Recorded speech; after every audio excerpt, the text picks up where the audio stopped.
ஒவ்வொரு மனிதனும் சுவனத்தினுடைய இன்பங்களை அடைய வேண்டும் என்றால் உலகத்தினுடைய வாழ்க்கையில அதிகமான கஷ்டங்களை அவன் சுமக்க வேண்டும். அந்த கஷ்டங்களை சுமக்காம எந்த மனிதனுக்கும் சுவனத்தினுடைய இன்பங்களை அடைய முடியாது. கண்ணியமானவர்களே, அழகான ஒரு ஹதீஸ் இருக்கிறது. நான் யோசிக்கிறேன், இந்த ஹதீஸ் எங்களுக்கு போதும் என்று. This narration is enough for us at the moment. நான் நினைக்கிறேன் இந்த ஹதீஸ் ஆகப்பெரிய தெளிவு எங்களுக்கு கொடுக்கும் என்று.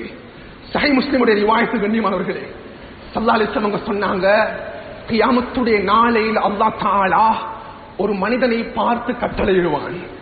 யுக்தா பிஅன்அமி அஹ்லி துன்யா மின் அஹ்லின் நார். கண்ணியமானவர்களே, அந்த மனிதன் உலகத்தில் வாழும் தருணத்தில் அவனுடைய ஈமானுக்காக, அவனுடைய தீனுக்காக, அவனுடைய மார்க்கத்துக்காக எந்த சேமிப்பையும் அவன் செய்யவில்லை.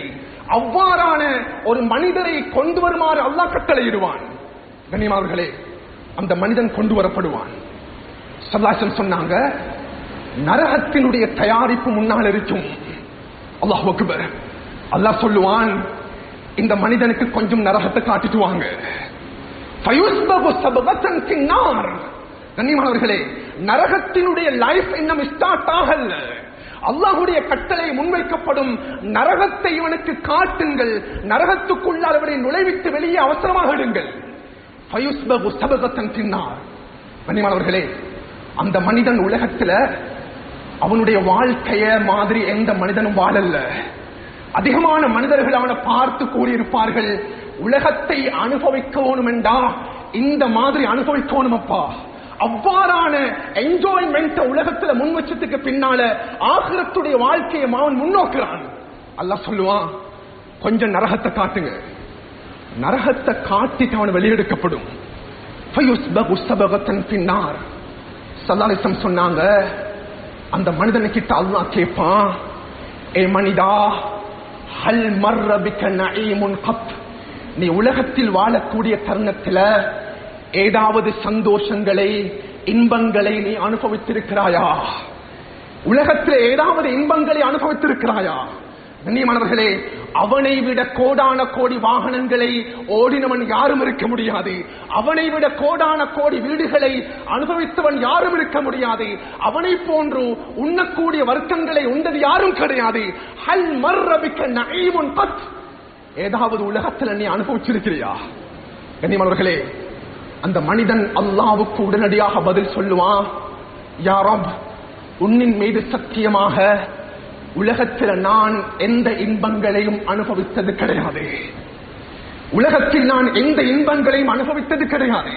அல்லாஹ் கூறுவான், மலக்குமார்களே, இன்னும் ஒரு மனிதன் இருக்கிறான், அந்த மனிதனை உடனடியாக அழைத்து வாருங்கள். யுக்தா பி அஷத்தின் நாசி புஅஸன் மின் அஹ்லில் ஜன்னah. அந்த மனிதனை கொண்டு வரப்படும்.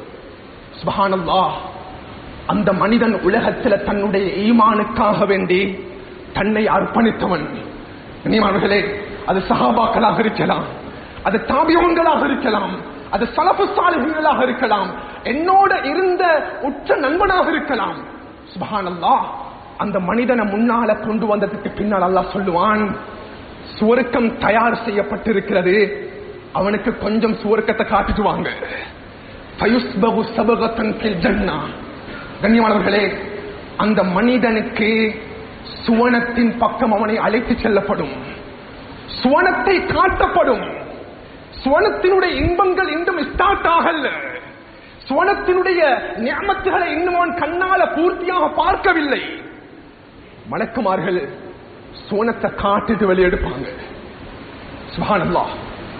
அல்லாஹ் தஆலா கேட்பான், ஏ மனிதா, ஹல் மர்ர பிக ஷித்தத்துன் ஃபித் துன்யா, நீ உலகத்தில் வாழும் தருணத்தில் ஏதாவது கஷ்டங்களை நீ அனுபவித்திருக்கிறாயா?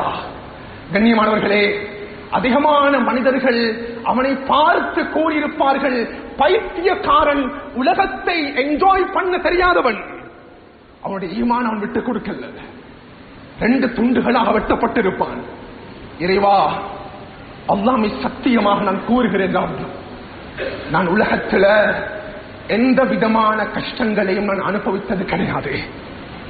அன்பானவர்களே, முஹத்திஸுன்கள் தெளிவுபடுத்துவாங்க, அந்த மனிதனுடைய சுவர்க்கத்தினுடைய ஒரு பார்வை, சுவர்க்கத்தின் பக்கம் ஒரு பார்வை, சுவர்க்கத்தினுடைய லைஃப் அவனை ஸ்டார்ட் பண்ணல. அல்லாஹ் தஆலா சுவர்க்கத்தை காண்பித்தான். சுவர்க்கத்தினுடைய ஒரு பார்வை அந்த இடத்தில் அந்த மனிதனை உலகத்தில் அனுபவித்த அனைத்து விதமான கஷ்டங்களையும் மறக்கடிக்க செய்துவிடும்.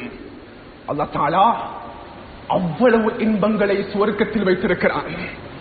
கண்ணியமானவர்களே, நான் அடிக்கடி கூறுவதுண்டு, அன்பு ரசூல் ஸல்லல்லாஹு அலைஹி வஸல்லம் அவங்க தன்னுடைய உம்மத்துக்கு கொடுத்த பஷாரத்த மாதிரி இந்த உலகத்துல எந்த நபிமார்களுக்கும் எந்த நபிமார்களும் தன்னுடைய உம்மத்துக்கு முன்வைக்கல.